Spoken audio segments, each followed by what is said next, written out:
Okay, guys, I'm going to talk about something here.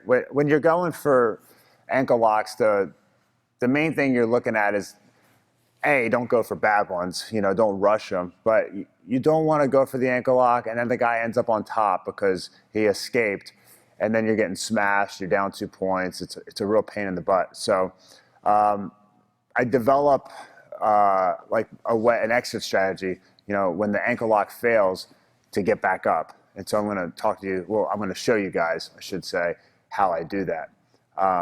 So one of the most common situations that happens in the gi, is I'm trying to pass and I'll go for an ankle lock, and somehow or another, whether it was my setup wasn't so good, or maybe my grip wasn't right, or the guy just happened to time it right, he grabs my collar. So I went for the ankle lock, he grabs my collar. It's going to be very difficult for me to finish the ankle lock then.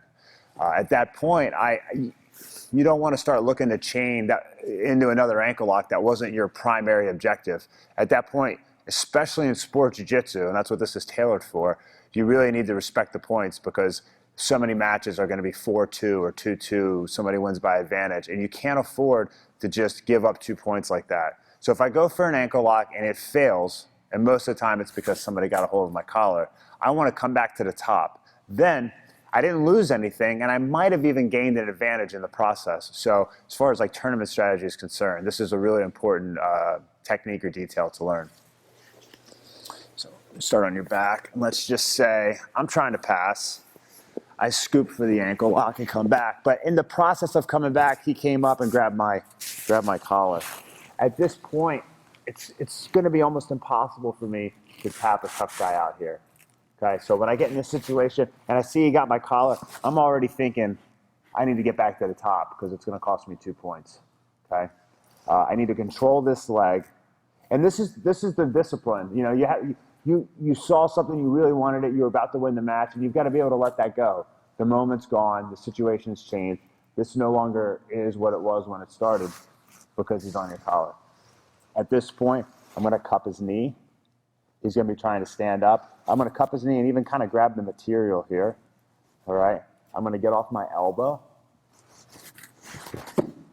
And now what's going to happen now is he's going to try to stand up, and I'm going to stand up at the same time, except it's going to look just like this in real time, except I've got his leg. So when he goes to pull his leg back, I've got it, and I can make sure I come on top in the scramble. And of course, if I'm lucky, I can get into a good passing position off of that. Okay, so he's on my collar. I went for the ankle lock, and I don't even, I don't spend a lot of time trying to just, let's see if he taps. I know he's not going to tap. He's obviously hip to the attack.